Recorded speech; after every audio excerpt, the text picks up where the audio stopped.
for loops in Python. Python for loops.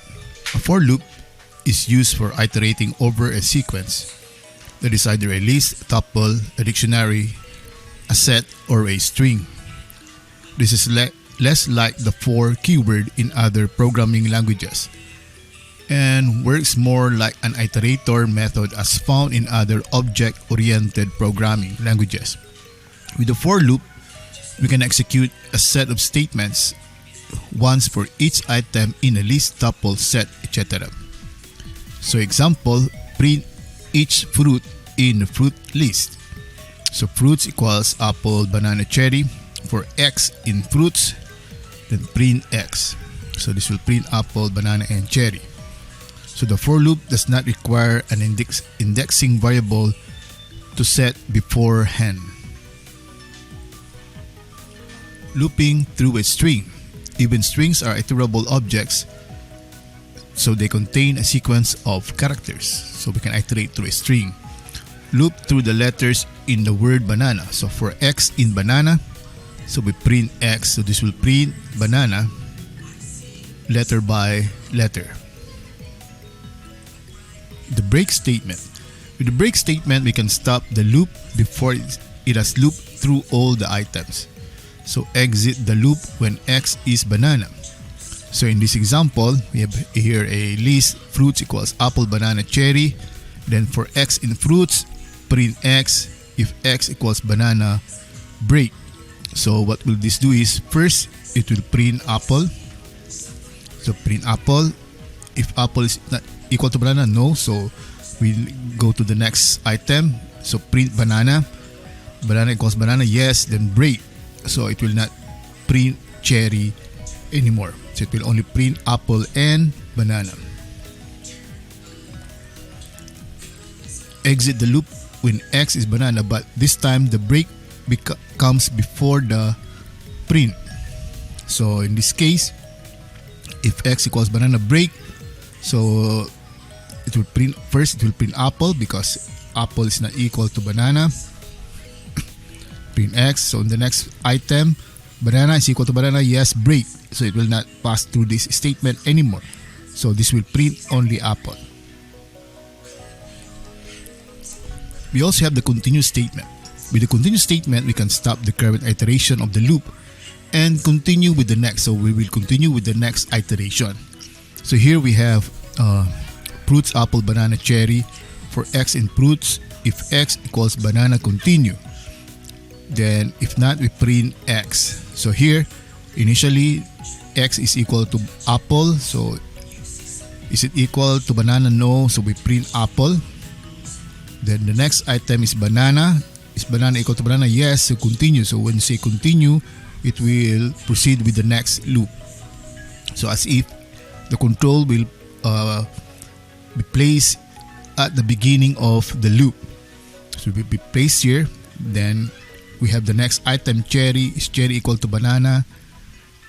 No. So we print x. So we print cherry. And that's the end of our items in our list. So it will only print apple and cherry. That is because if it is equal to banana, we proceed to the next iteration. The range function. To loop through a set of code a specified number of times, we can use the range function. The range function returns a sequence of numbers starting from 0 by default and increments by 1 by default,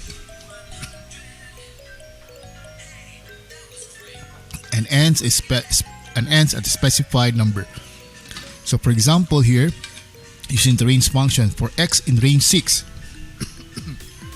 so print x. So this will be able to produce the numbers 0, 1, 2, 3, 4, 5. Note that range 6 is not the value 0 to 6, but the value 0 to 5. The range function. The range function defaults to 0 as a starting value. However, it is possible to specify the starting value by adding a parameter. So range 2, 6. It is example here, which means that the value will start from 2 up to 6, again, but not including 6.